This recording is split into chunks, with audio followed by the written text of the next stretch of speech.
Bien-aimés dans le Seigneur, mes salutations à vous, bénédictions à vous dans vos maisons, bénédictions à vous dans vos activités, au nom de Jésus-Christ. Je fais juste cette vidéo pour nous édifier.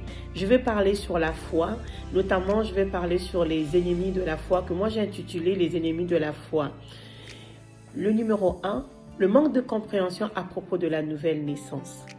Lorsque nous ne comprenons pas c'est quoi la nouvelle naissance réellement, cela va freiner notre marche en Christ. La Bible dit qu'en Jésus-Christ, nous sommes une nouvelle créature. Les choses anciennes sont passées et toutes choses sont devenues nouvelles. Nous devons croire à cette vérité authentique. Comme nous sommes en Christ, ce que j'étais hier, c'est passé. Mon passé est passé. Aujourd'hui, je suis une nouvelle créature. Et Dieu m'a donné une nouvelle identité en Christ. Nous devons croire ces choses. Si nous ne croyons pas une fois de plus, cela va freiner notre marche en Christ. 2. L'incapacité de comprendre notre place en Christ. Lorsque nous ne comprenons pas notre place en Christ, ce que j'ai en lui, cela une fois de plus va freiner ma marche en Christ parce que je ne pourrai pas obtenir ou bien manifester réellement ce que j'ai en lui. Dans Colossiens 2:10, il est écrit qu'en lui nous avons pleinement, car Christ est le chef de toute domination et de toute autorité.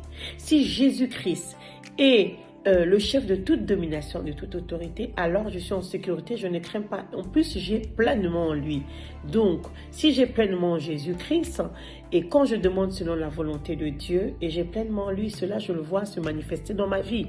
Mais si je ne comprends pas ces choses, le diable viendra avec ses acolytes me faire comprendre que je ne peux pas avoir ça, que je ne peux pas avoir ceci. 3. Le manque de compréhension de la justice de Dieu. La Bible dit qu'un seul homme a été trouvé juste devant Dieu, c'est Jésus-Christ.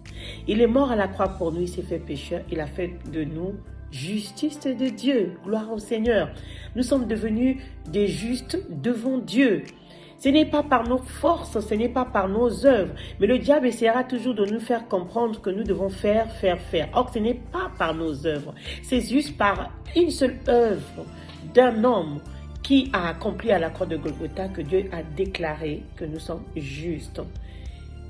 Alors je viens dire à un homme, à une femme, tu es juste de Dieu. Tu es une sacerdoce royale, une race élue de Dieu. Nous devons comprendre ces choses puisque le Saint-Esprit nous aide à pouvoir comprendre en profondeur, qui nous éclaire encore davantage. Parce qu'il nous a été donné, le Saint-Esprit, pour nous aider aussi à comprendre ces choses. Il est à nos côtés. Nous croyons que le Seigneur nous fera grâce, que nous puissions encore aller en profondeur de sa parole. Demeurez bénis.